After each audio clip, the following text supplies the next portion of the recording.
Test, mic test.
Hello. Let me turn that down.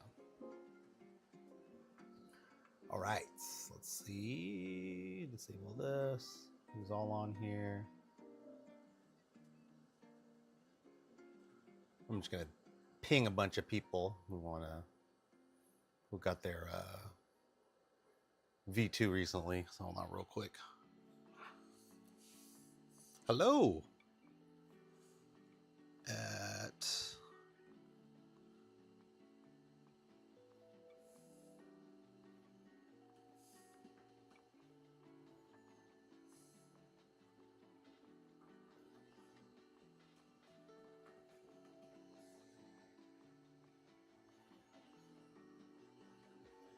what's I gonna do? A setup.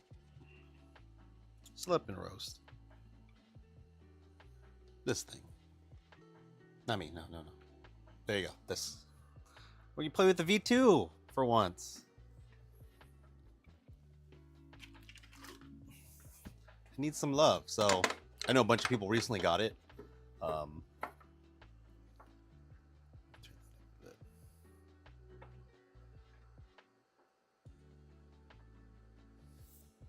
I know, yeah. I think a bunch of people recently got it, or it's coming in from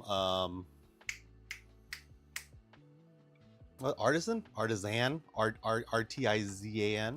it's coming from Artisan. So I think some of them already shipped out or they're being delivered, and a lot of people are starting up, want to know how to roast with it, or just set it up so it doesn't because there's a few things you got to do.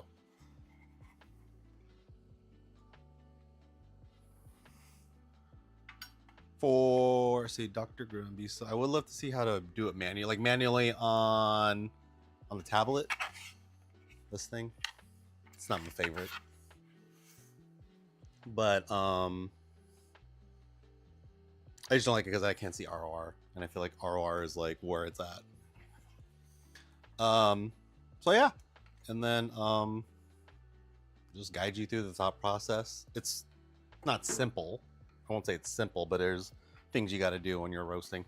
And there's ways to keep it simple. You don't have to make it difficult for yourself.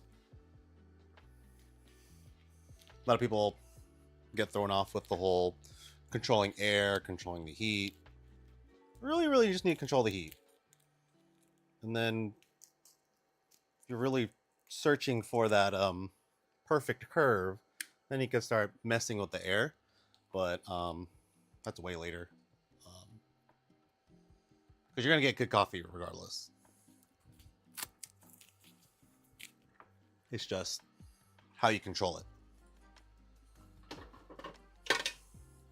But anyways, let's set this up. So for today, I'm going to just set it up how you would do with Artisan. So hook it up with Bluetooth, connect it to a computer, and then, what to look at, how to set up certain things, and just a quick general view of it. So yeah, I'm really making it streamlined for a lot of the V2 users. I'm hoping that they'll find this useful. It's a fun little roaster. I think you'll like it. But anyways, let me double check. I gotta make sure the chat on YouTube's working. Let go. Why is this one big? Let's switch it.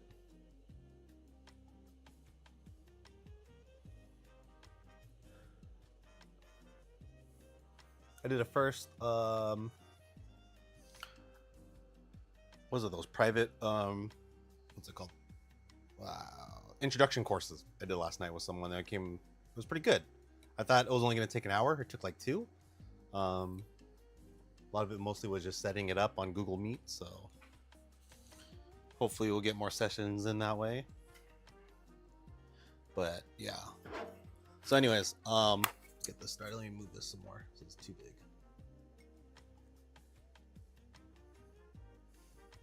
All right. So here, basic V2. You might have the really ugly iTop label on top. I don't know if you can take it off. Hopefully you can. Or it'll be blank like this. So, or it'll be black. I think the Artisan ones are black. They kind of look like a V1. Except it has, you know, one of these tablets, and the drum is controllable, and it has Bluetooth built in. So basic stuff: trier, bean exit chute, and then top cover, or you know, where the beans pour over. Those are kind of like the 3 main parts. Also keep in handy is those long tongs, or long spoon. Let me see if I got one here. And this is the stuff that usually comes in with the bag. So you'll have your scoop, bean entrance cover, this thing, and long spoon. You need this for agitation. So if you don't have an external bean cooler, I highly recommend agitating the beans and cooling it off when it's cooling, because it can go to second crack real quick. Let's just say that. So you can definitely go from first crack to second crack while you're in here. I've had it happen once. It is not pretty. And then you got your tray. So you got all these parts for you. And of course, at the side,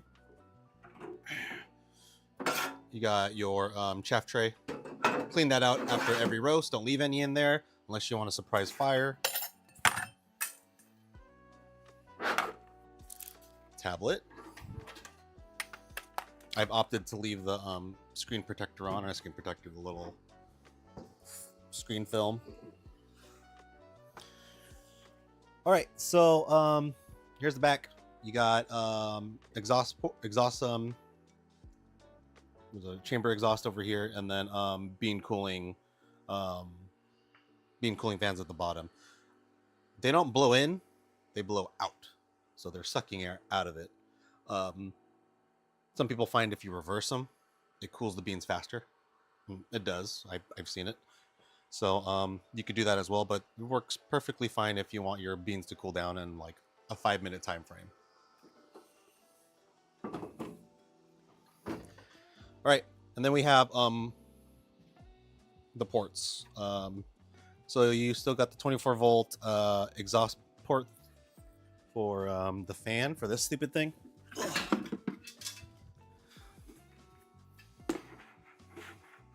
So here, if you were to want to put this on, which I don't recommend, I'm not a fan of it, because it usually just gets choked, and then you have to buy filters, and then it becomes this whole pain in the ass. But if you really want to use it, yeah, you would just plug it in right here.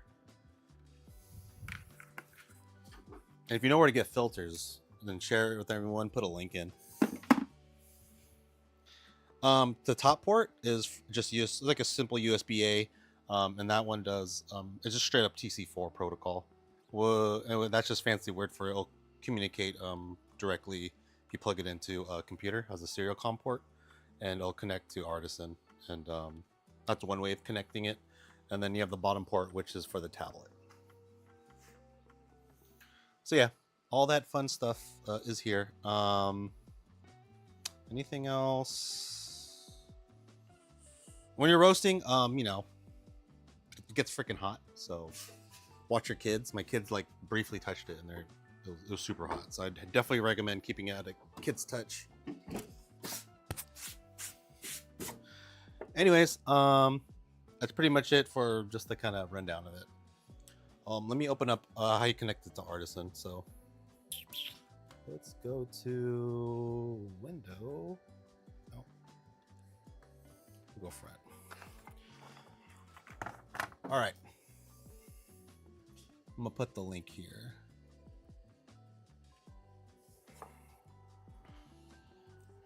I'm gonna upload. I'm gonna do it to Artisan today. I'm not gonna do it through Highbeam this time because I didn't give Artisan any love for a while.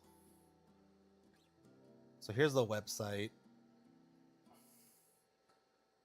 Put that right here. If you want to get the A-log file, or the A-log file, the settings file for Artisan, I'll put that in chat.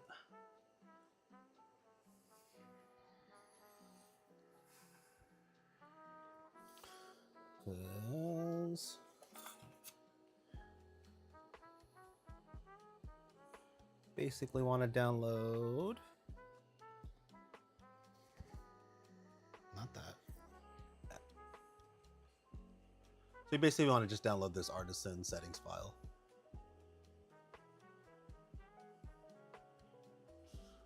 All right. Just move this real quick. Boop.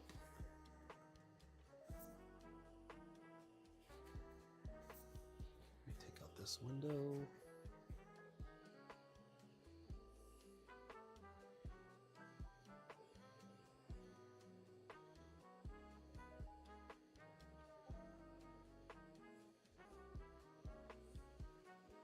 Is this one?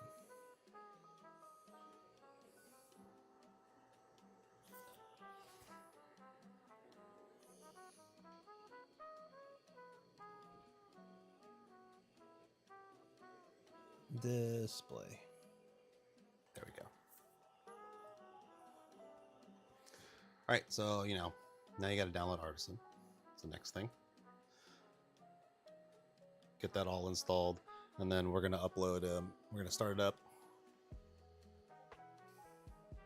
So with Artisan, now you just to make everything easy, we got this little settings file. So you go here, load settings, and then go to downloads, and click on that file, and this should just load up like that. Now we got all that set up on this part. Now we gotta get the roaster set up for the Bluetooth connection. So now this is where you plug in the tablet. This is where the tablet comes in handy for once, for anything.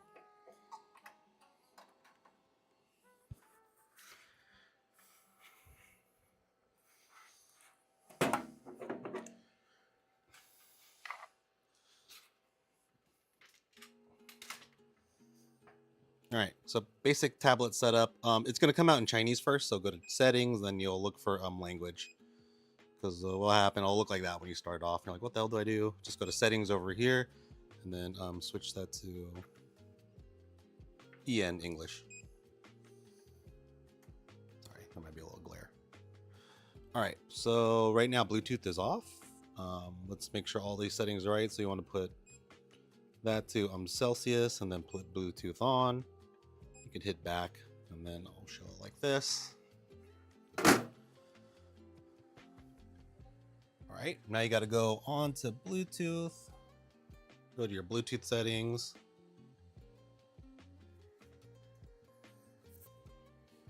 And you got to find the Bluetooth list. This is classic Bluetooth, not BLE.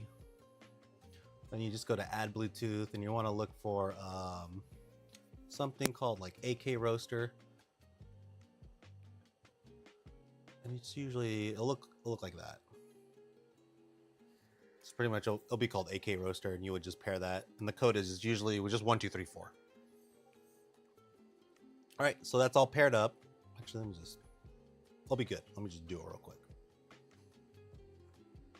So, add Bluetooth, choose Bluetooth, AK roaster. It's going to ask for the pin. You would just put 1, 2, 3, 4.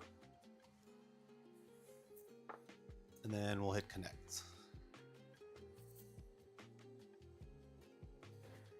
All right. Here's the fun part, is finding the port. So it'll definitely be trial and error. So you're just gonna go down like, is it COM port 24, 25? If you're a Mac user, it actually is a lot easier. It'll say like AK roaster CU, AK roaster, and you would just connect to that one.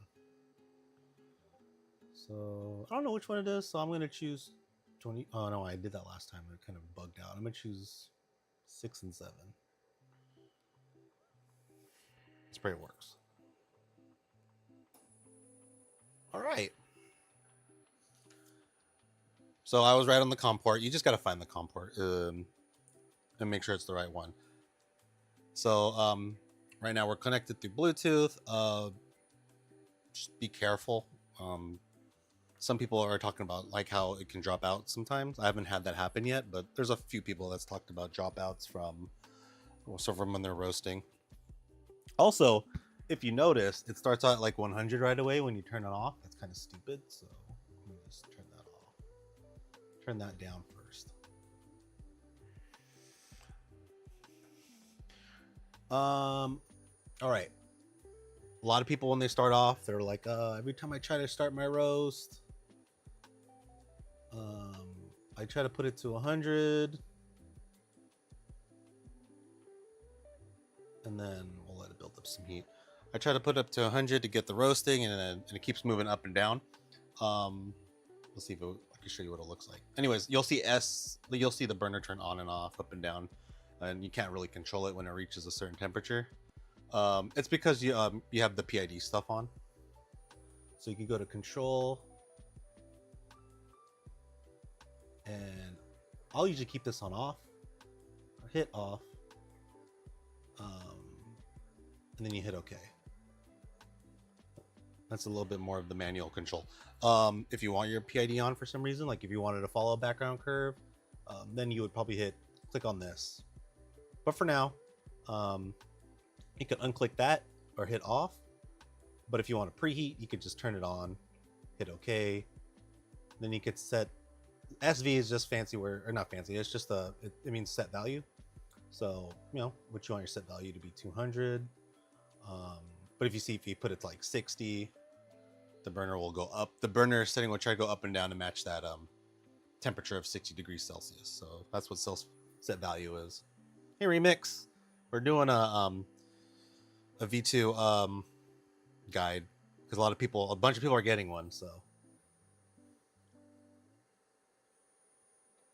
so yeah, I'll probably raise this up to, I'm gonna just do 90. Oh, sorry. For set value, I'm gonna raise this up to 200. And you can use that as a preheat. Your drum's at 80. You can lower that. It doesn't let you, but you can go to do certain settings. I'll show that later, but I'll give you the basics one. So there's air for the exhaust air. Get air out of the drum or out of the chamber, and then burner is the lamp. See, it's at 100%. You kind of don't want that because it's taxing on the bulb. So what I usually recommend is, sorry, it's raining outside. So what I usually do is I'll go to config, events, and you go to something like slider. See how there's air, drum, and burner, and burner's at 100. Just to, not burn out my bulb, I'll put it to 90. You could do the same thing with drum. You see how they give you a minimum of a value of 80. I think you go down to like 60.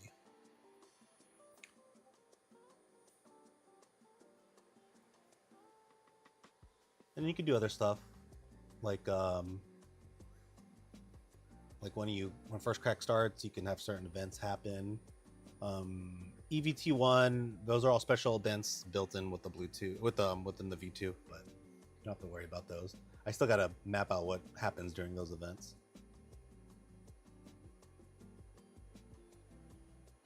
Those are all special. EVT1, EVT3 are all special commands that they made up at the Akumata or the OEM.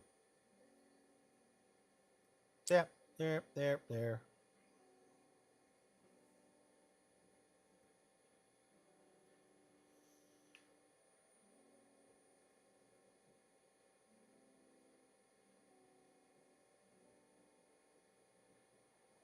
Oops.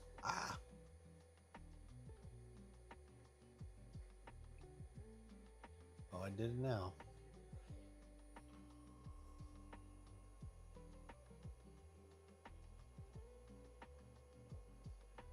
All right, I gotta reset that.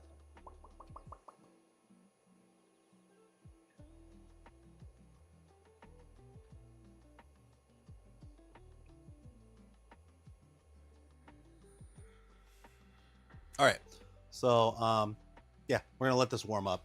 If it's your first time running it, I used to say you didn't have to do seasoning beans, but now that they don't actually do a testing roast anymore, they just literally put the green beans in. They make sure it rotates.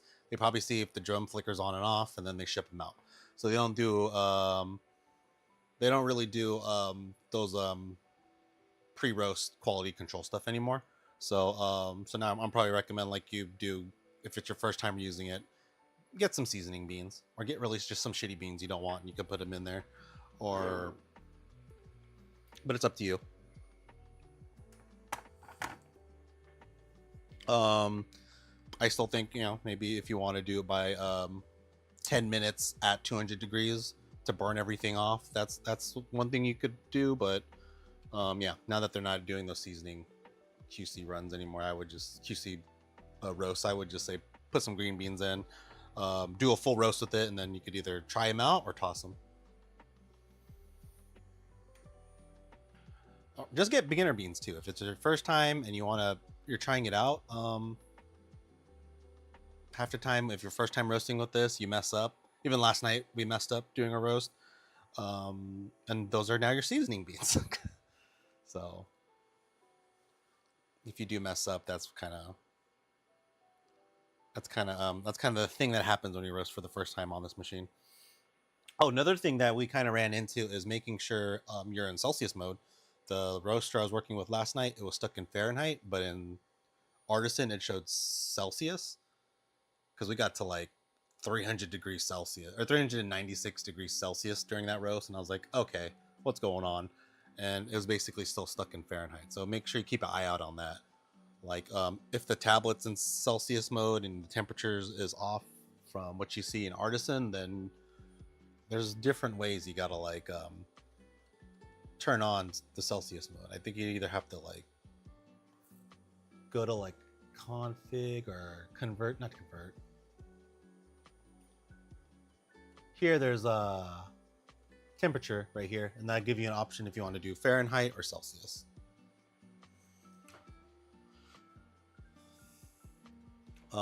And if that doesn't happen, I think the command, there's a TC4 protocol command that you put in on, I can't think of it. I think it's temp F or temp C. Let me double check. TC4 units change.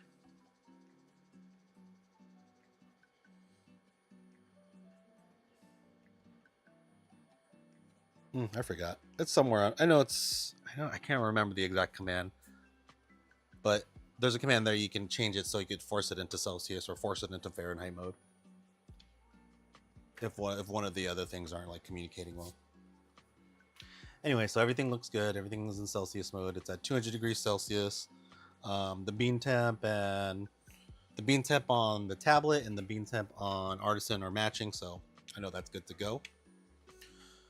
So yeah, from here, this would be a good time to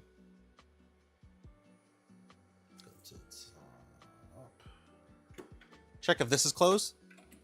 A lot of times that's still open. Some people will put it in, and then the beans will just kind of drop down right into this here, into the basket. So let's just close that off. Also this, the trier, make sure it is put in and rotated clockwise, and then it shouldn't be able to come out, or at least make sure it's to the side or upside down, because you can get beans collecting here and you can have a trier fire. How do I know? Because I had a trier fire.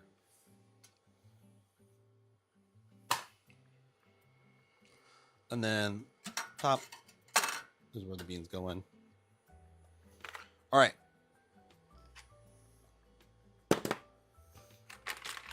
So one big thing to do is, you know, you gotta pick out which beans you're gonna do. Bittersweetness. I'm gonna find another Ethiopian. Hold on.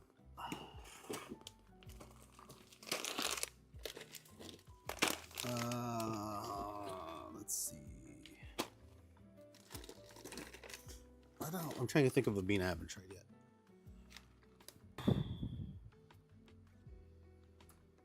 Notes of brown sugar, candied walnut, apple tea, sweetened condensed milk, fudgy bittersweets, and creamy mouthfeel.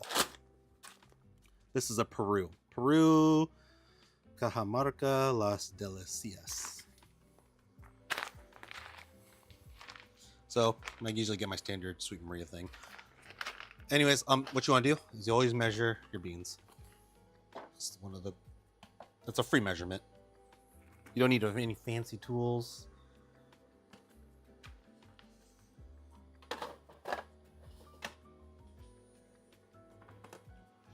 I always recommend people measuring out their beans first.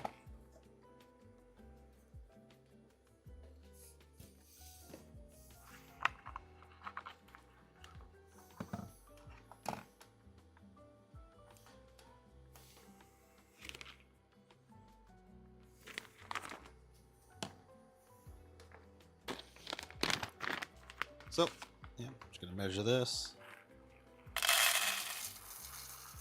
Usually it's 452. They're pretty good about it. Oh shit. I need a bigger cup.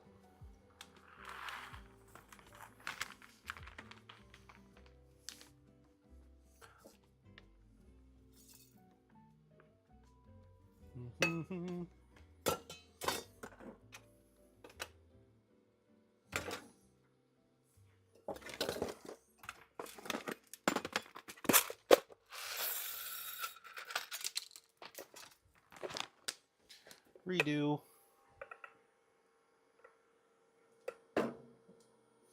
So I've been getting the Sweet Maria sampler pack just to try things out. I actually don't recommend doing that. You're probably better off just buying a nice bean that sounds like it's your cup of tea or your cup of beans or a cup of coffee, and then I'd probably get like 5 pounds of that first, or 5 pounds of a Columbia, because those are known to be a little bit easier to roast and they're friendlier.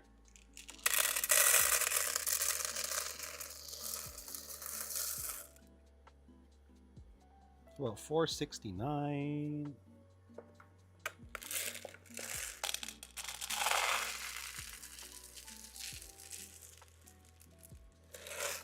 Oh, this works better.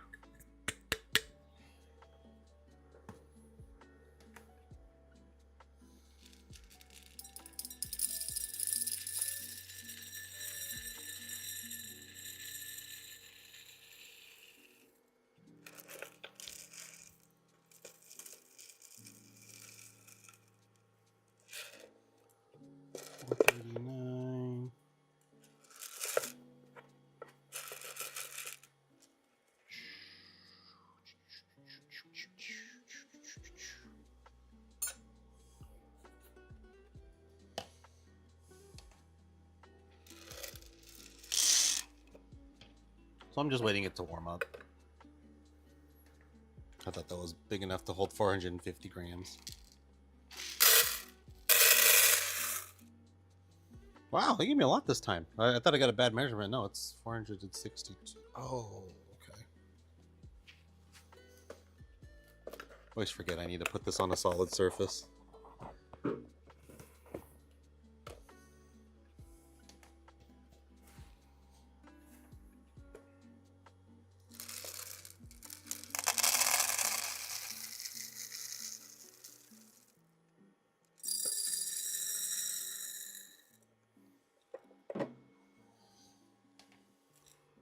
Like I said, always good idea to take measurements of your beans in terms of weight, because you can compare the weight loss, and that helps out with through the roasting process. 473. All right. Usually they give 452, so 473, I'll take it.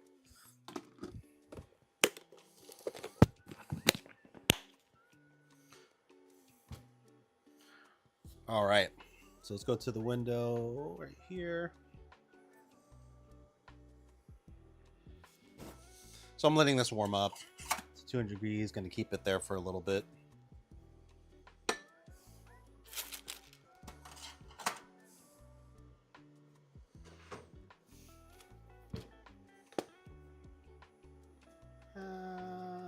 2, 3, 4, yeah, 5. Okay, it's been about 5 minutes. So if I've already roasted it, burned out all the stuff, I already did a seasoning roast, then I usually do like a 5 to 10 minute preheat at 200 degrees Celsius. That's kind of will warm it up.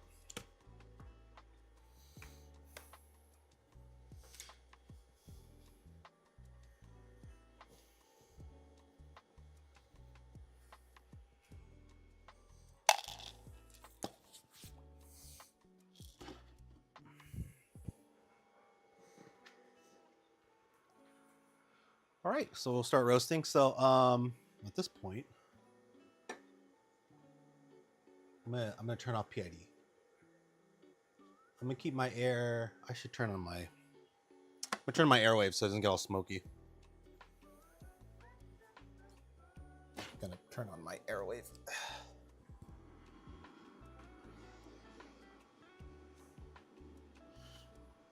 Oh yeah, I didn't even know. I think the drum is spinning. Yeah, the drum spinning. I usually keep my drum spinning during preheat. Well, if you want, you could kind of check what it does to the temperature.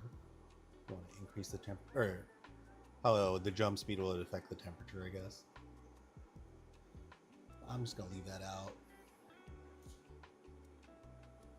And I like to, for me personally, I just like having it roast at a slower drum speed. Move again? Oh.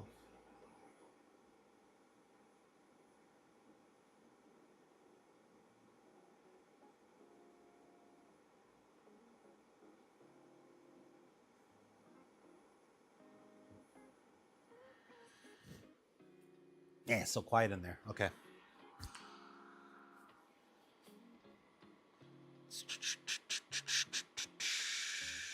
$202. Keep it at 200. I'm looking at everything. I think I have it set to auto charge, or usually it's set to auto charge for you when you first get it. So but still good practice if you could click charge when you drop the beans. But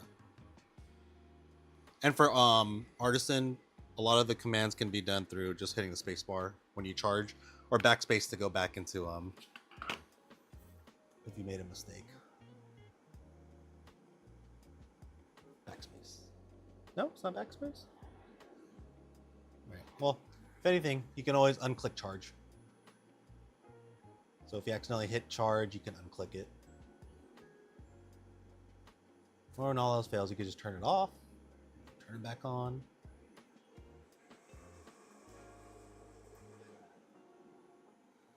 Usually that leads to an event where it turns the bean fan on, and that's kind of built into the controller. All right, so air's at 100. I'm gonna drop this to, get my airwave set up. I'll drop it to 60. I'm gonna bring the heat up to, I'll go to 80. Sorry, I forgot to warm up my airwave. This is you really don't need an airwave. I just have it because I don't vent out of my garage. I don't want to make a hole.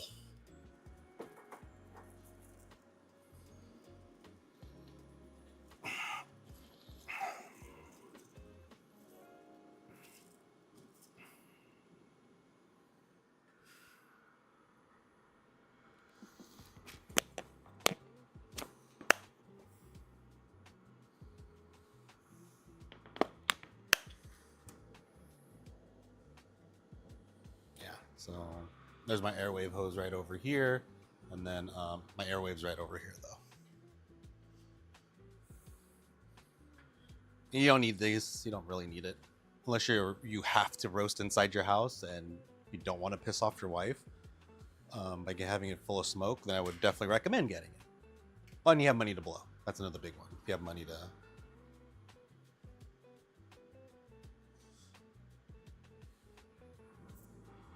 Or if you're just really into roasting, you could get it.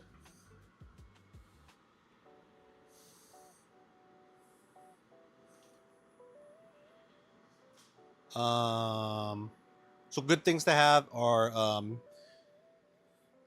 let's see, you could have those. I think Sweet Maria still gives out those bean cards where it kind of compares roast temperature levels and all that kind of color, roast color.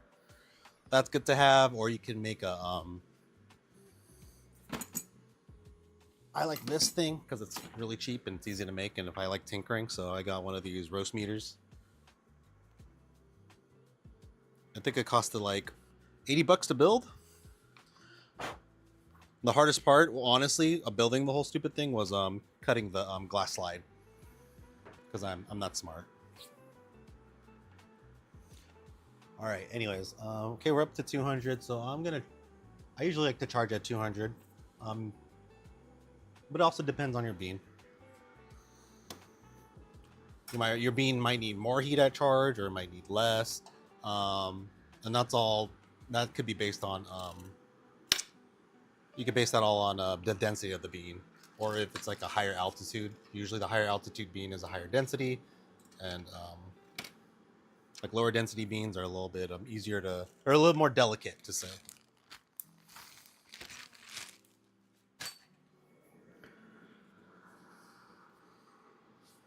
And if you need to test like density of your bean, you could get a graduated cylinder, and you could like put beans in there and see how much it rises a certain milliliter or whatever. I haven't done that yet. I've been meaning to do that.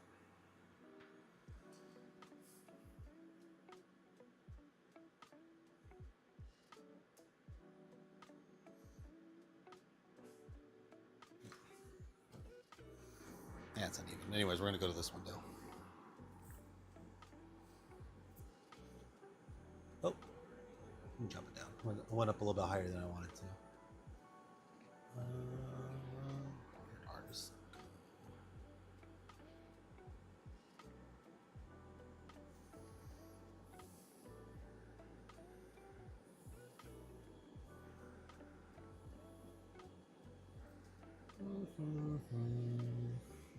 We're trying to get the camera in.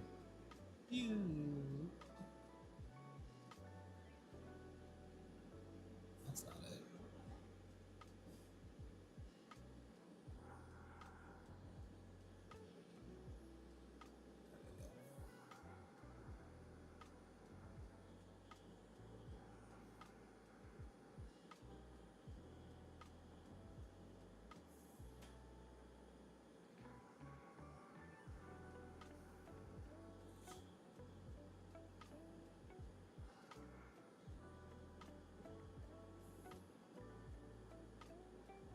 All right.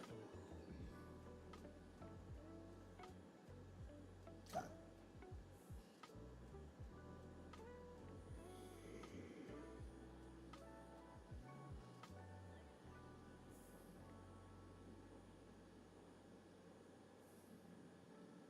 Sorry, I'm just adjusting my screen. This is really annoying. I don't care about that.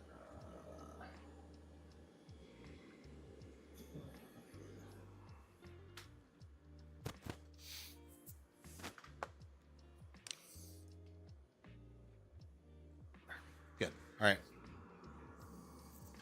All right, so it's down to 191. I'm gonna bring back to 200. Oh, I swear I'm gonna drop the beats. Hold on. Let's hit start. We'll go to control, make sure that's all off. Get this back to, we'll go 80.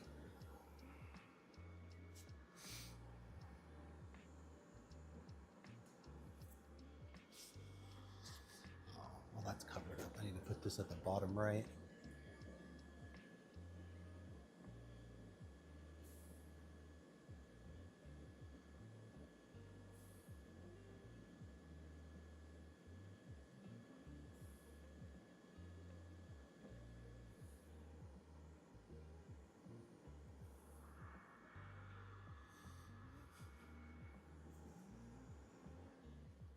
What's going on? All right.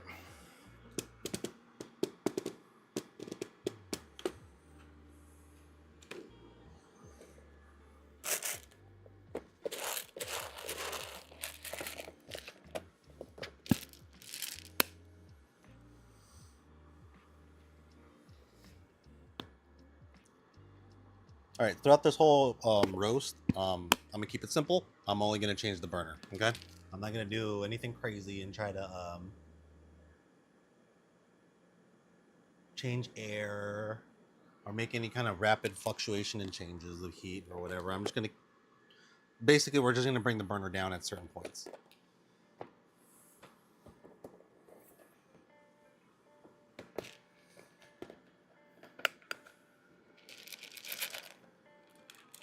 I'm just going to wait till it hits 200, then I'm going to just drop them in.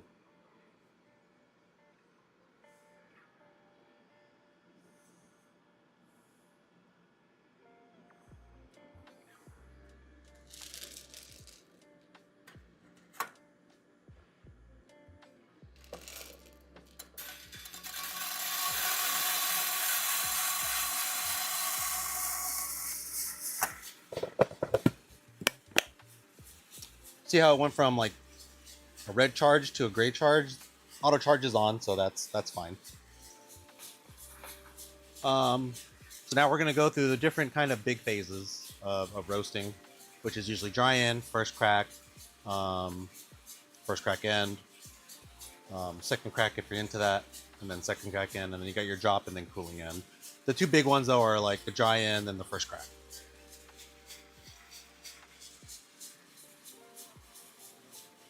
I'll see if it marks it this time. So it might mark turning point on this, but that's another little milestone people like to look at.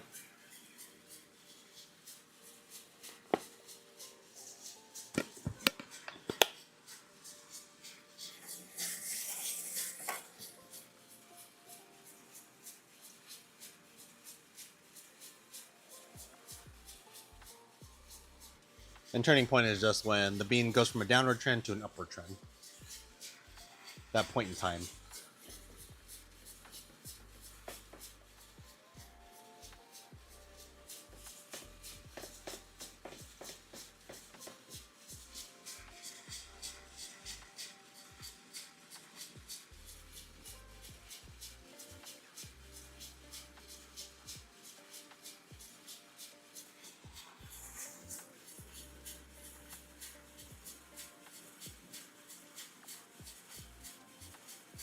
I'm just going to move my graph downwards because I like seeing how the ROR works. So this line that's coming upwards, right over here, is your rate of rise. So I usually peek to see how that's going.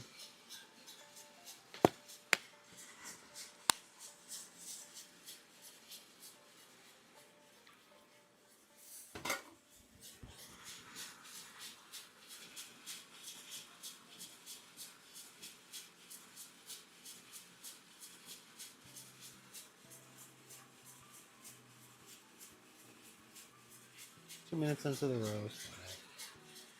So I'm waiting to see how far the ROR gets, how high it's gonna get, and I'll see when it starts to have a little downward trend.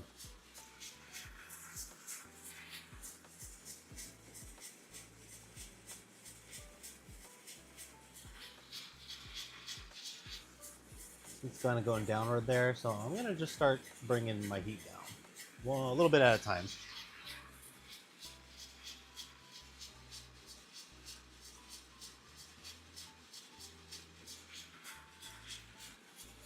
And from this, I'm just going to drop it little by little.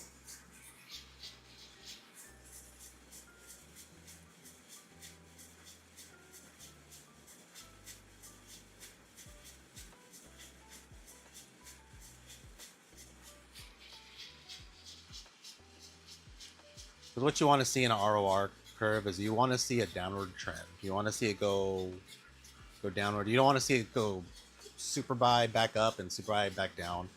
Those are all kind of like indicators that it's a little bit of an uncontrolled roast. And from what Scott Rao and Rob Who's found is those tend to bring out not the best flavors, but it's not necessarily all the time. What did I remember they're saying? You're bound to find a bean that will invalidate whatever you thought of before. So right now I'm looking at temperature of the bean temperature. That's kind of where we're trying to find the temperature of the bean mass. And I'm waiting till it reaches the next goal or phase. I see a little plateau there, so I'm going to just drop the heat down a little bit.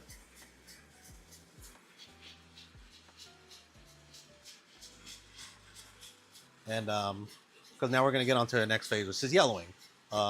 When we talk about the dry end phase, yellowing phase, Yellow. You're going from like the green of the bean, where it completely makes it yellow or brown color, but usually it's yellowing. If you see any like little bit of green, that means it hasn't hit that phase yet, and it still hasn't hit dry end. But as soon as you see all the beans and they all look like they're out of green and into more of a yellow, then that's when you would hit the dry end phase. Or some people just hit it at 160 degrees Celsius.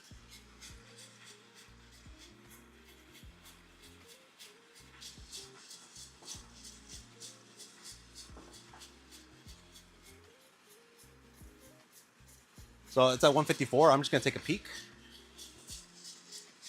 Smells good.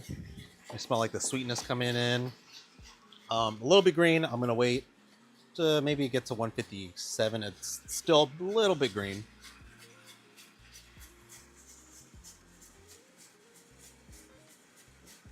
And then if you notice that it went up, it's probably because I took my trier out.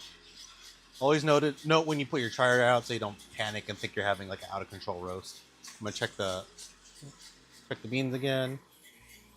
Always smell it just so you know what it smells like through each phase. And yeah, that is yellow. So I'm gonna hit dry end, or you can hit spacebar, and that goes to the next milestone. So you'll see every time you pull your trier out, you are gonna have your ROR is gonna like go up and down or do a little. You'll that's noticeable. I wish there's a feature where you could just say I hit ROR here, so I can tell myself that I did that, but it's all good.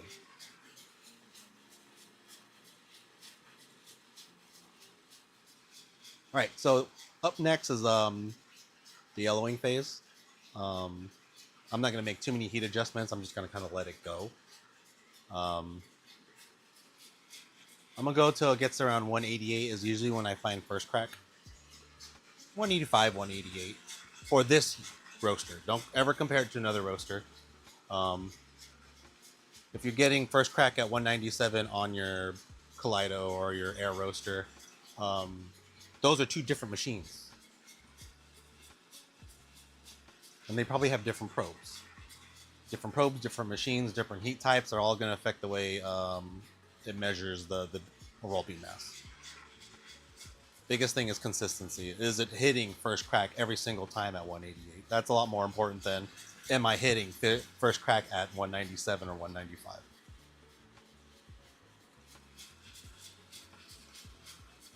And if you watch Coffee Mind or any Rob Hoos lectures, they kind of go over like how if you just heat it in general, and keep it at a certain temperature, like maybe or a certain power when you're roasting, usually the beans in the RR curve will look kind of like this. It will have a downward trend.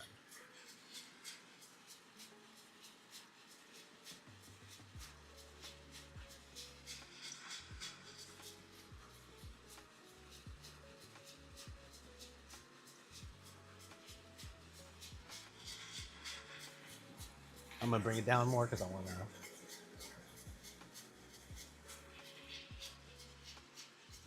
There's a little bit of a plateau right there, so I'm gonna just drop it a little bit more.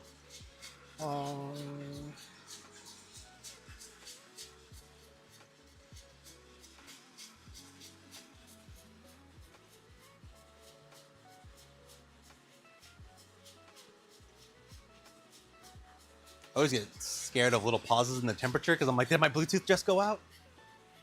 But it's good.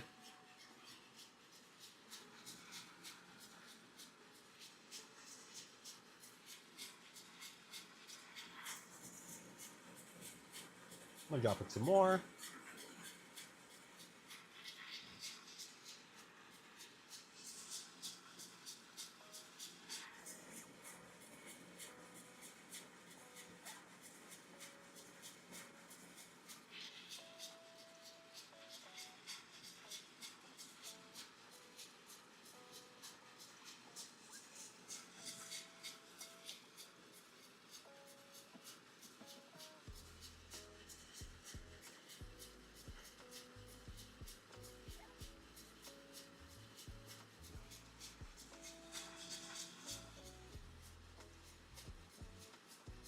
So 185, I'm gonna start doing my little crouch. you know, kind of like getting down. Really see if you can hear that first crack. Sometimes beans are really quiet when it happens.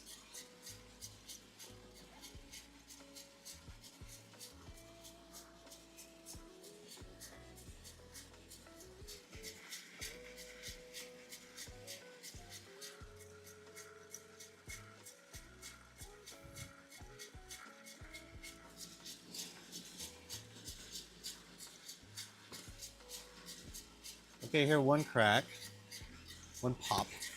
I don't count it yet.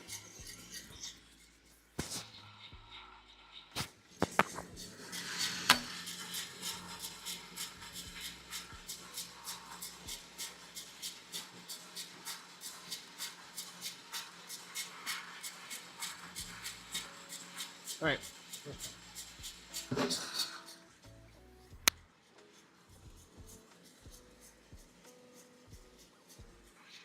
All right. So I heard first crack. So I hear pop.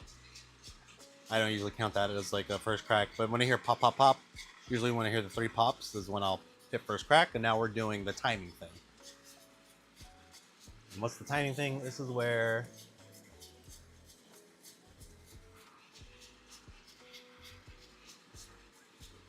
this is where you're just you're looking at your first crack time and you're just kind of waiting.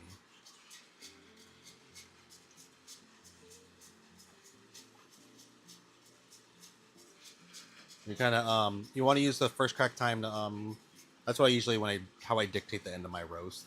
Like I'll have it hit first crack and then I'll hit it to like maybe 2-minute mark, 3-minute mark, probably not 3-minute mark because I don't usually go that dark, but like you know, minute and 30. A lot of people like to do light roast there.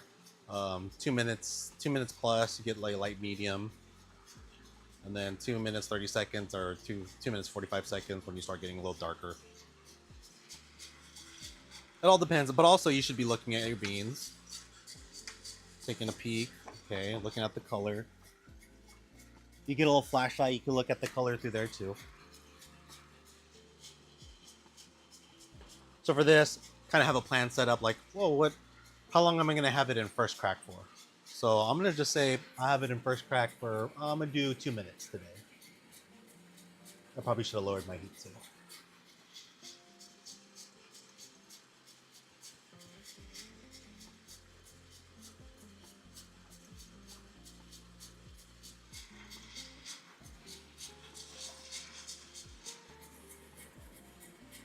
And then when you hit 2 minutes, you're gonna hit click on drop. Pull the beans out. Turn your bean cooling fan on.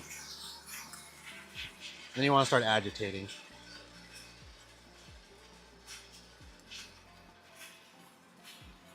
While that's happening, first I'd probably set the burner to 0, unless I was planning on roasting some more again. And then I would put the air, especially for my airwave, I'll put it at 100% to get all that out of there.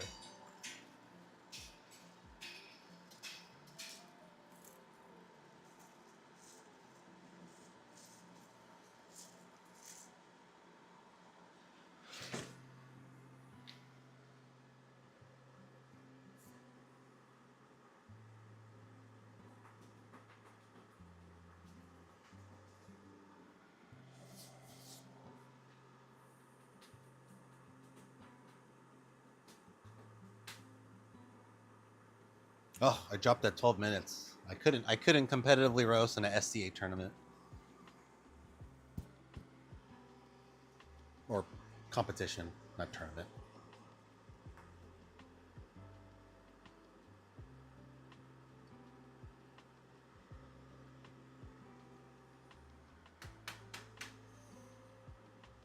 All right, so you're just waiting to cool. I like to keep my my bin open, maybe like a quarter way open.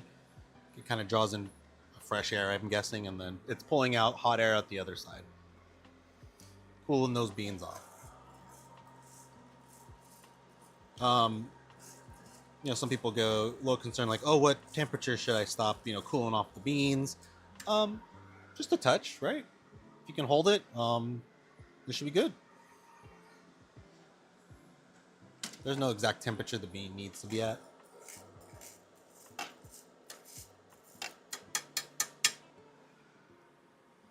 There, that's kind of like your first roast. Um, what you do now is you can let it rest, or I would just taste it. Pop one in your mouth, see what it tastes like. Not when it's hot though. It's still pretty hot. You could do things like old school roasters. They like to chew on it. That's okay. I mean, if you like to do that, that's fine. Um, or you just do a quick brew.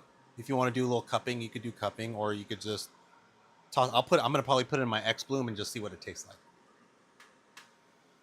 The whole point of this thing is to taste it, right? So I figure if you're gonna want to taste it, you might as well taste it when you first get it out, and then maybe a few days after, a week after, and just kind of see how well the bean develops over time with just rest. Then you also take notes on things you notice about your taste, like, oh, this is kind of like if you were to think, oh, this is kind of dark and ashy. That's probably maybe it was because it was a longer roast. If you're thinking, oh, this is really acidic, or oh man, I could really taste these flowers or whatever, a really flowery kind of taste, it might be too light of a roast. You might want to let it go on more into a medium roast, just to get more sweetness.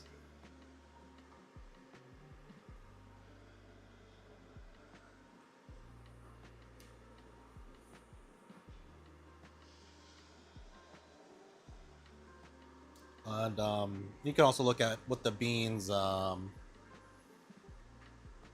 tasting notes are, or like what they're known for. Because if you're getting something that's like, because you can read the descriptions. Like this, let me grab a random bean. Like a description will say, caramelized sugar, toasted marshmallow, hazelnut, chocolate raisin, punchy cocoa notes. I would probably bet that would taste a lot better bitter, or a lot better at a medium to a little bit darker. Because the more time you have in development, usually the sweeter, kind of bolder tastes come out. Where if you were to get this Peru dry process, Habal Edilberto Torres, it says fruity, peach. The fuck? Fruit yogurt? You probably don't want that like to be a medium or dark roast. You probably want that more like probably a little bit of a lighter roast, maybe a medium.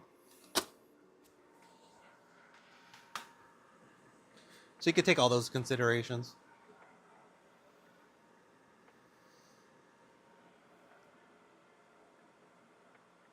Or if you do like, because some people like acidity, and when they're drinking it, like, oh, I really like that. It sounds weird to me, like that more acidic taste.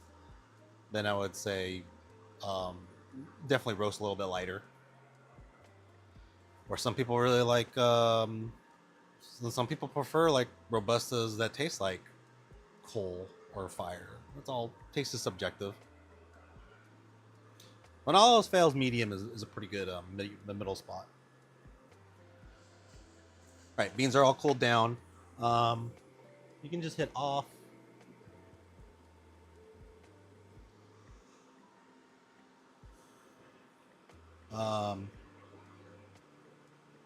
That should probably be a little bit longer. That's all right. Anyways, I'm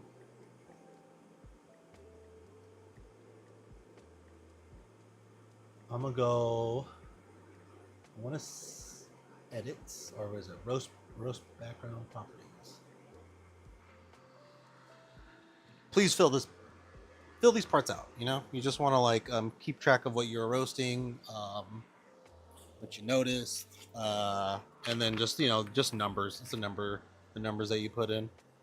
Where's that bag at? Ugh.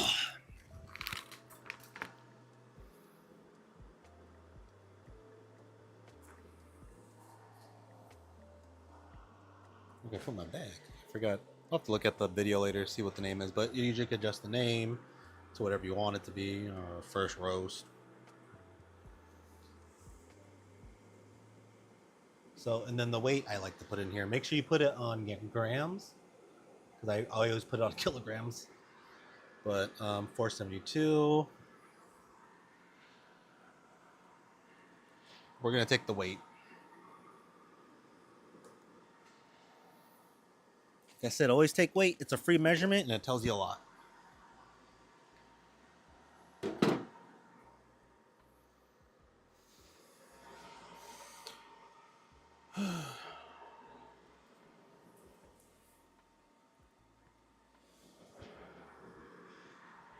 Put my little canister at.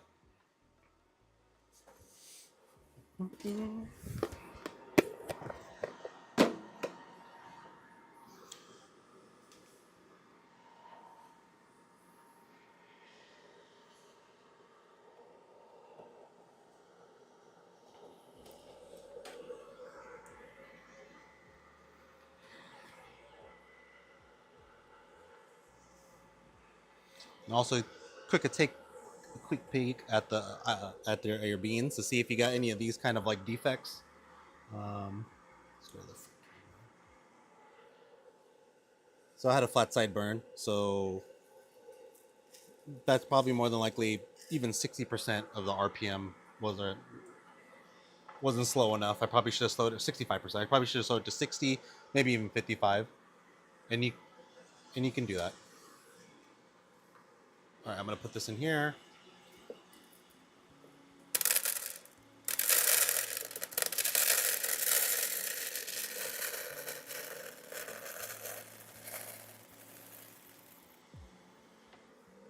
$407. All right. 407.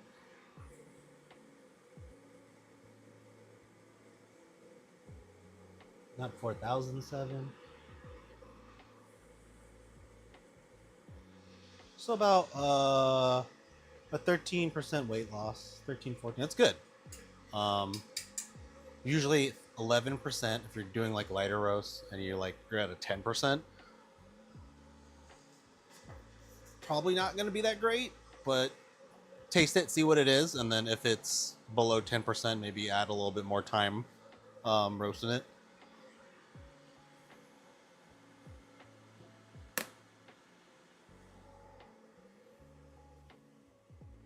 Yeah, anything like 11% and above weight loss is you're good to go.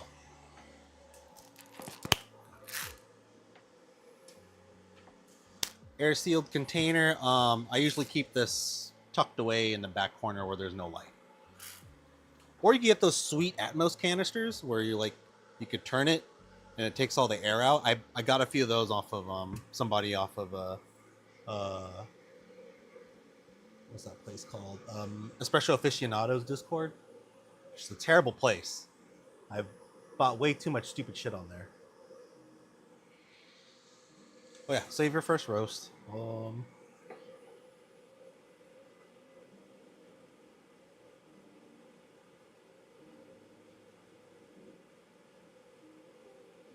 just save it here for now. Or put a folder. I'll be good. All right, I'll put a roast folder in here. Can't believe I don't have one. Oh no, it's probably under A-logs, stupid. All right. There we go.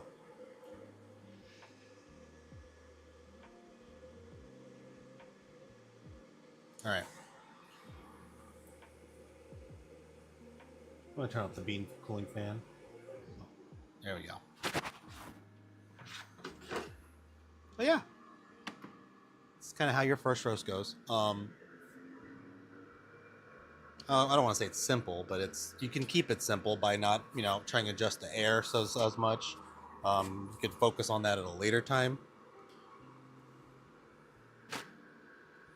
Does the match on the yes, it does. So if I had my screen, if I was looking at my screen at all, like right now, it's even like it's like at I think it rounds up 64.7 and 65.4. Yeah, it looks good.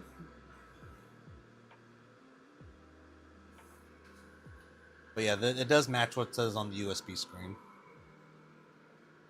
And that's another way you could test out if you're in Fahrenheit mode or Celsius mode, is comparing your USB screen with what Artisan's showing.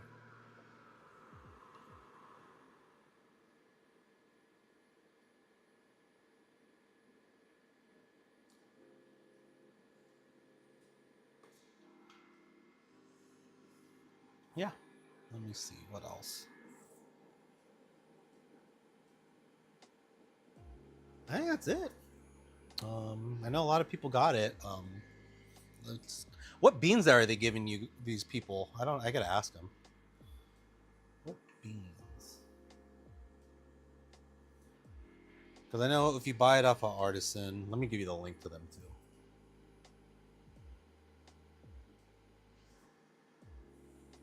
Actually, let me forward this. Sorry, this is a little running joke that I have.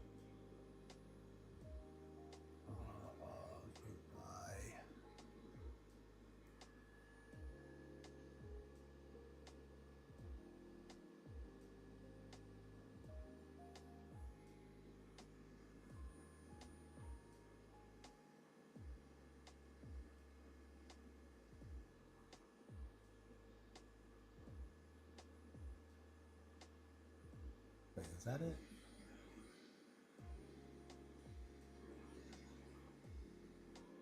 No, that's not it. Hold on. Message.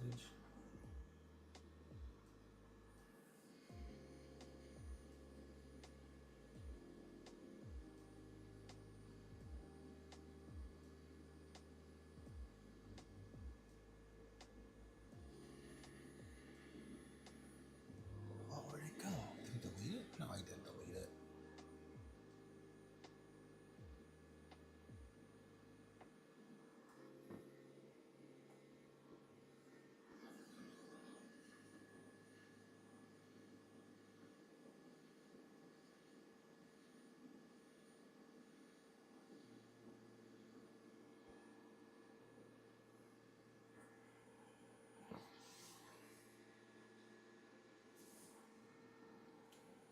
I'll give you the link here for the Artisan website.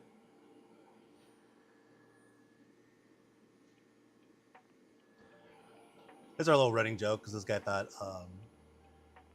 I was gonna block him because I was sharing alternate purchasing places. But Artisan has a pretty good deal, especially with the percent off that you get. And you get 5 pounds of green beans. 5 pounds of beans you could, get better at roasting with, and then you could buy better beans at a later time. And a lot of people have been ordering through them, and they've been successful. So I definitely would recommend them. I mean, there's nothing wrong with them. They actually have tech support, and let's see what it comes out to. Hold on. I mean, 713.70. I mean, when I was doing the group buys, you were only saving like 40, 50 bucks sometimes.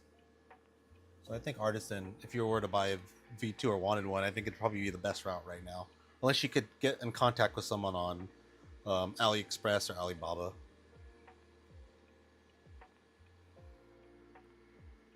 Otherwise, I think it shoots like 800 bucks shipped. Yeah, they give you a nice little 10% discount. Does it add taxes in? Hold on, sorry. That's what killed me too.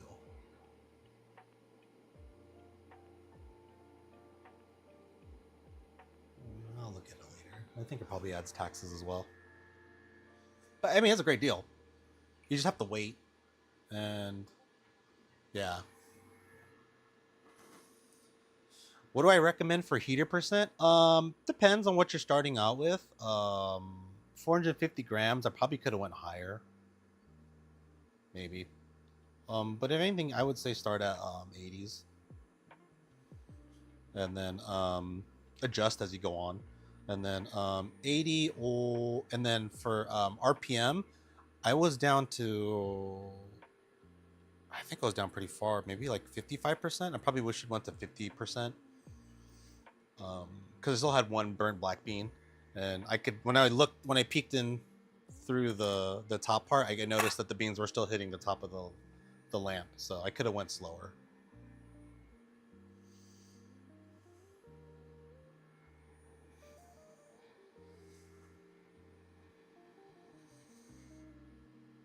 And what you can do is you can always have it run and then you're just gonna watch how the beans react when they're in there. Are they flying over the heat element? Are they getting beans getting like stuck on top? Because when you initially roast, it's gonna be a little bit slippery for the top of that, and it'll go down. But over time, it's just gonna get worse.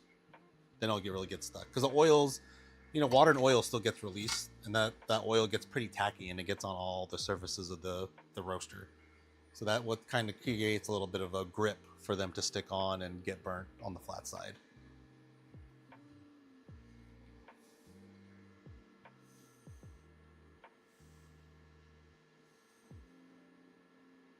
Oh, and I think one of the next videos I'm gonna have I purchased the Cafe Logic Nano 7. So we're gonna play with that.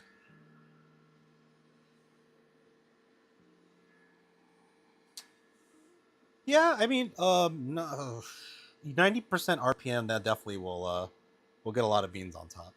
Sometimes you're lucky and the beans won't get stuck on there for too long, but every once in a while you'll have one bean that will just cling on for dear life. It just gets bad when there's certain beans that are just easier to toss up on the lamp and they really get stuck on there because they're not as flat, or they're odd shaped at their flat side, and they get stuck there and they hold on. I haven't had like a fire or anything, but I definitely had it to the point where one was like crisp. Oh, let me see if there's anything on YouTube. Always forget to check those questions.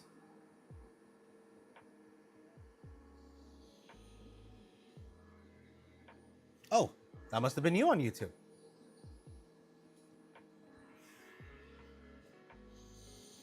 And yeah, and just I'll show my artisan again.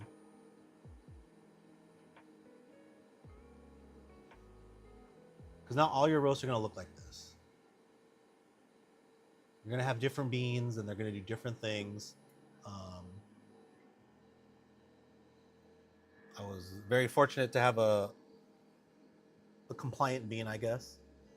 But sometimes you'll get roasts that look like this.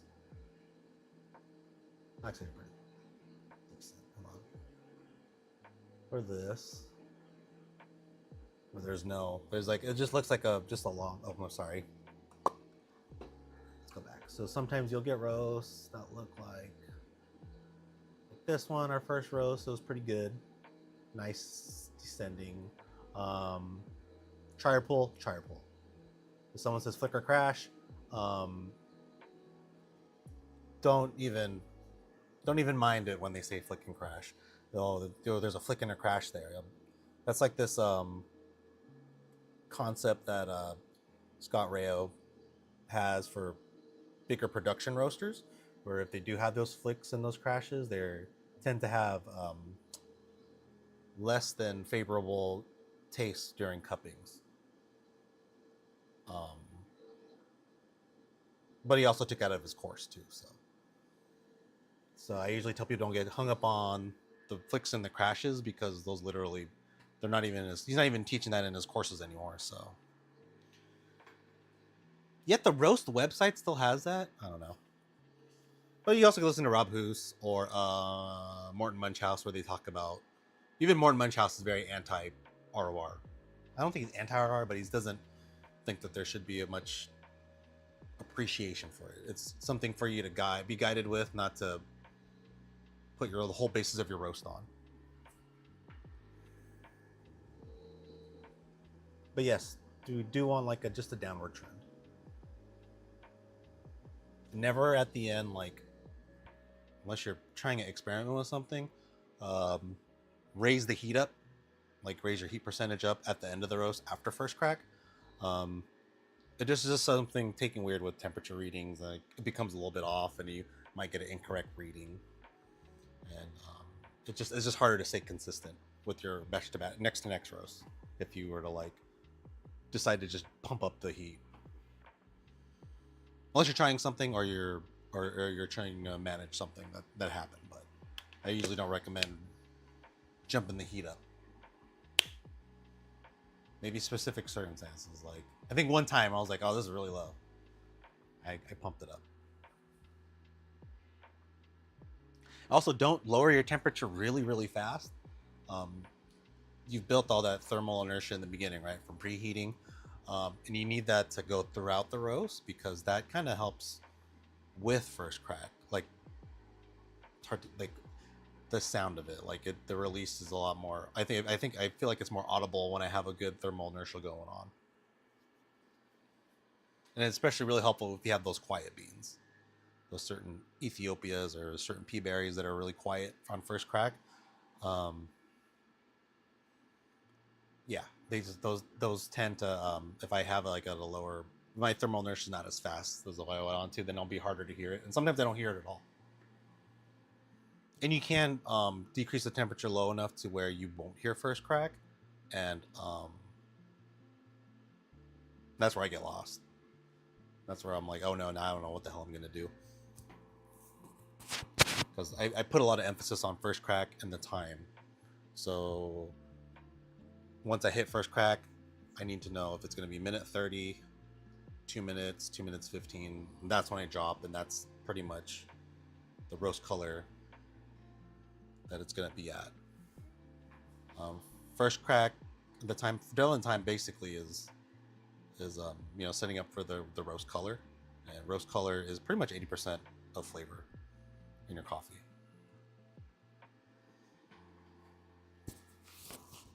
What else? And the other 15% is the time to get to first crack. Oh no, and times you spent in different phases. I don't know if shortening or elongating it might be able to help. Might change the temperature, but that's really advanced stuff. I don't even do that. I just get happy when I get a good cup. But definitely if you do have, like, let me show you one. That was a good roast. Where's the funky one? Something like this. Not as desirable. And just because it's like a bigger, it's like almost a plateau. There's no decrease in overall OR over time. I just felt a little more, had a weird aftertaste, I believe, like a little bit of, not sourness, but like bitterness, I guess.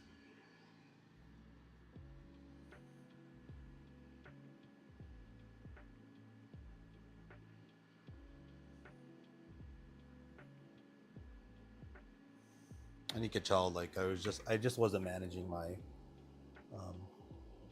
I also forgot to put the fan down to like 80%. I think I had it. I think that's pretty high. But if you look here, I kind of just didn't manage my heat that well. Like I didn't start dropping it till over here, the dry end phase, when I probably should have dropped it a little bit more earlier, just a little at a time. And you only go by fives with the roaster. You don't drop the percentage by 1 or 2. It's only by 5. So 80, 85, or 70, 75. But it's not in between, unless you got a fancy controller board.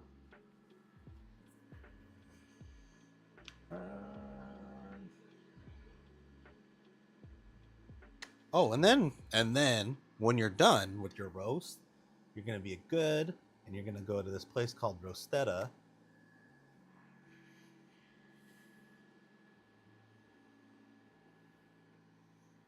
And you're gonna upload it here because I think it's fun to like share it with people. I think this is a nice place to upload and share it. Heaven forbid you were to share a roast on like Instagram, because you'll definitely get some interesting comments of people telling you how to fix your roaster when they have no idea what the heat transfer type is, what kind of bean it was. They just kind of make assumptions. So,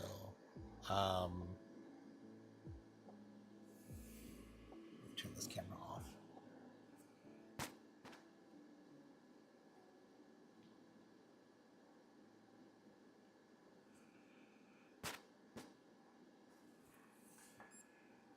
Oops. All right. So yeah, and you can look through here. We have some like this guy. If you ever see his name, he does a lot of roasting. He is definitely buff with the roasting. And he has pretty solid roasts, and you can follow him, see how he does it. It even tells you like the power percentage and everything. Um, it's fantastic. Just a nice little things to share, and it's and he's all stock, I think, on his V2 Cyber Roaster,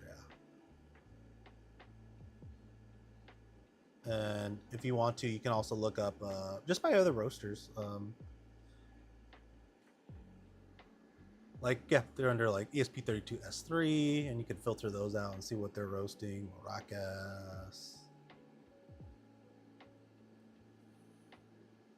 That looks nice. So it's definitely a cool website to get ideas from how they did it, and what like the roast rating is.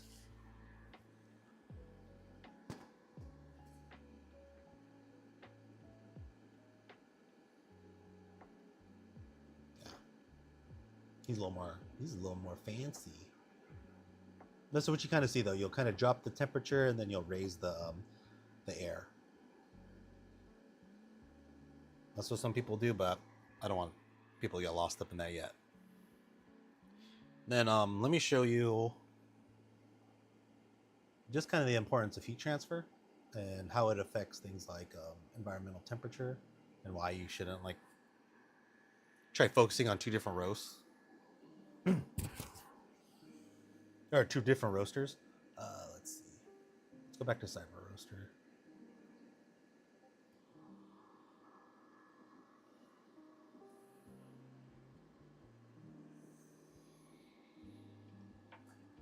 When I like, pick one of these profiles, I just see what I specifically I see what bean it is. Like this one, this plow has a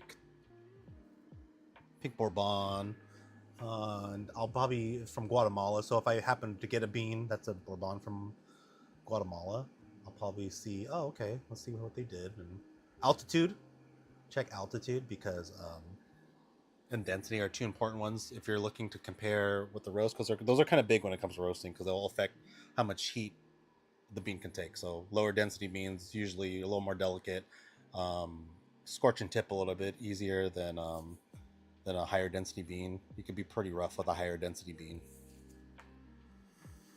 But when I look at that, I do look at their heat fan settings, what they did, how they followed their curve. Like you can tell, like right here, he adjusted a bit, and then he turned the burner down. And then turned it down again. Or maybe that was a mess up, or because he raised it up. But some people do start at air at 20, and they start low enough so they can raise it up during the roast to like be able to modulate the ROR curve a little bit better. But yeah, like I was saying, so this is basically what our roaster looks like. You got the environmental temperature, and then you have something like the bean temperature, which is more for us. I think it's more important. Environmental temperatures, I feel like it's good for preheating for us, but as following it during a roast, I just don't see where, like, if you look at it at first crack, I don't see. I just see it as another curve that lags behind the bean temperature curve. Where if you go to a different kind of roaster, let me show you I'll show you what the S5.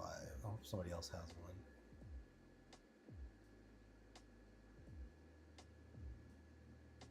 Maybe my roast.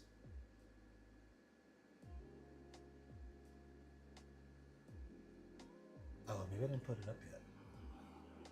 Well, let's look at a Kaleido.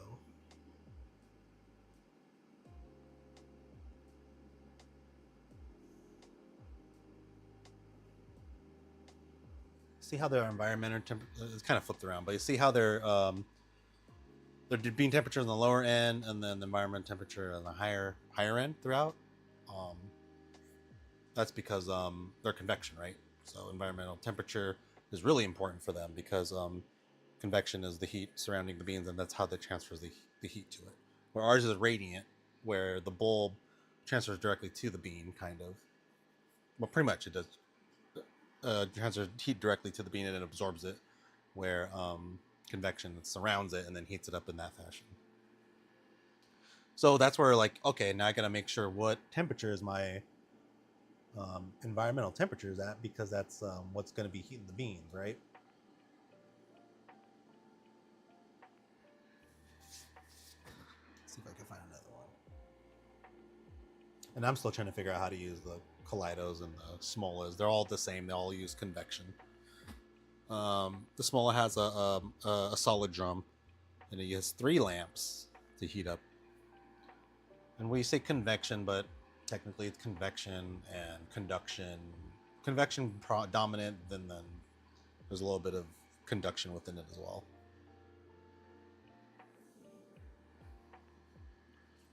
Yeah, you put more emphasis on the environmental temperature because that's what's heating the bean. That's the bean temperature is trying to reach that temp.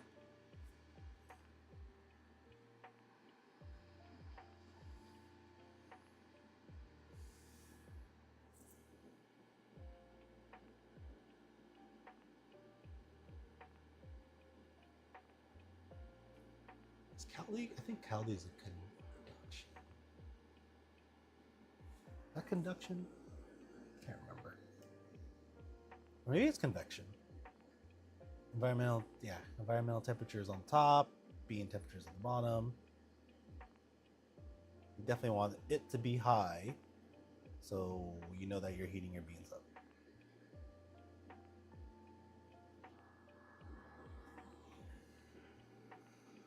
As well, it's kind of cool to see all different types of roasters. Like you could look at, I guess, Dietrich.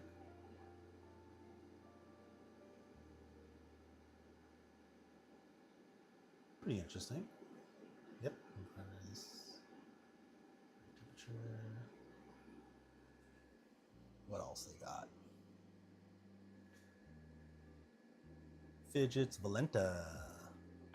It's an air roaster, I think. Whoa. Okay. Good ROR. Heat. Interesting. Oh. So yeah, feel free to upload your profiles up there too. Appreciate it. We love seeing it. I love seeing it. I know the guy who runs the place, Josh, likes seeing it. That's pretty much it. Hopefully that was good enough time to use of our session. I'll have to do another one where we use High Beam instead of Artisan, but this will only apply to like Android users because iPhone doesn't take classic Bluetooth.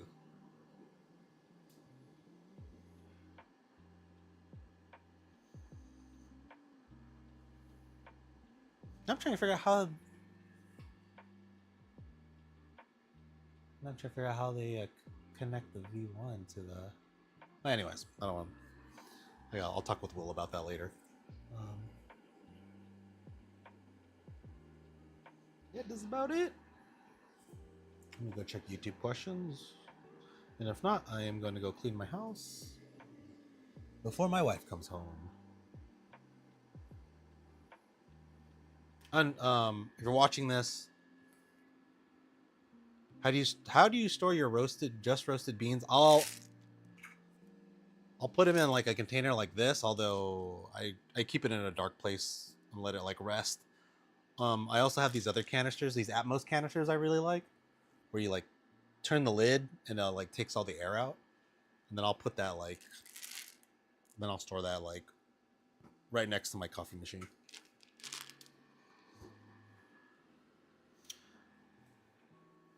Yeah, I usually just keep them in a dark, cool place. If it's clear like this, I'll try to make sure there's not too much sunlight.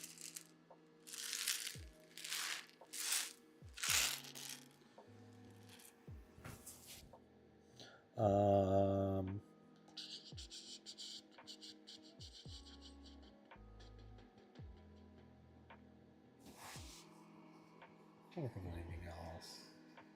Oh, there's cool stuff coming out too. I mean, I really want to get this this Omniflux sensor.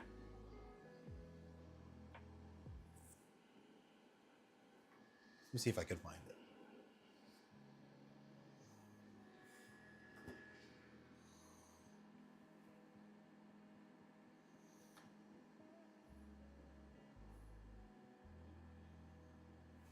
Librutech.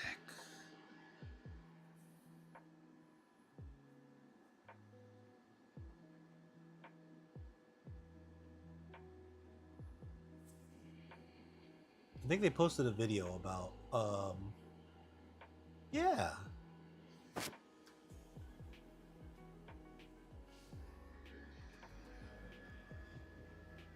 This is one of the things I want to get next.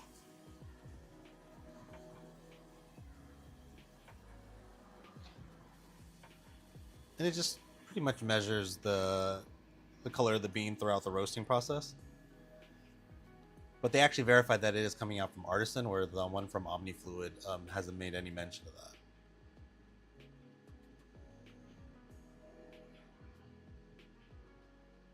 It's just cool to see how the Agtron, how the Agtron will react with each milestone. Because there's that UC Davis study that talks about how there's a color curve that every like coffee bean has, and that can help you indicate when first crack is going to come, or when if it's at first crack at that time. It's pretty cool. Not necessary. This cost probably going to cost more than 2 of our roasters.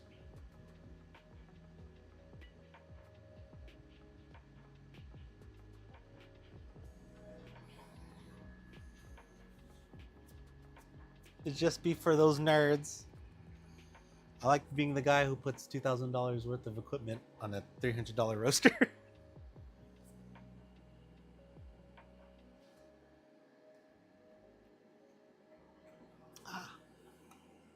this off.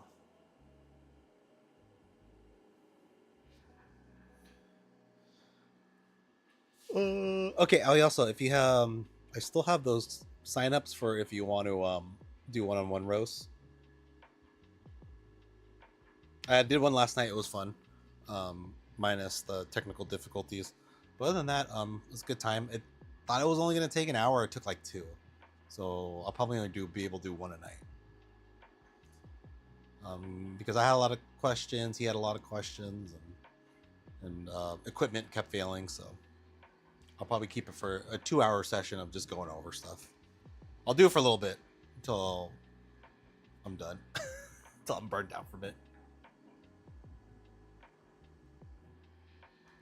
But it's definitely fun to do. But yeah, let me know if you guys have any questions, concerns, comments. Keep drinking coffee. I gotta come out with some cool outro. I don't know.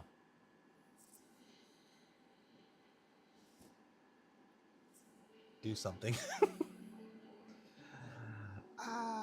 Anyways, I'm gonna go eat and clean my house. Thanks for joining. Thanks for watching. I'm gonna be on tomorrow. I think I'm gonna stream tomorrow. I think I'll be without children for a few hours, so I'll try it again. I might try with the 1 kilogram roaster. I really need to work on that and give people my opinion of it. I've only done like 2 or 3 roasts on it, and it just makes so much freaking coffee. I'm not complaining because the coffee's been great, but it's hard to be like, I really should have got this around Christmas, and I could have got more people coffee. But and exactly, I really need to start selling beans. Yeah, time to start selling. And that last roast I did with the ones from Timor-Leste, they came out kind of... There's just a weird taste to it. It doesn't taste like it used to, so I don't know what happened there. And it's on both the roasters, the small and the... It might be because I think I might have left the bag open, but we'll see. Okay. But for real, thanks for joining. I'll catch you guys next time, all right? How do I get off of this thing? I need a better desk.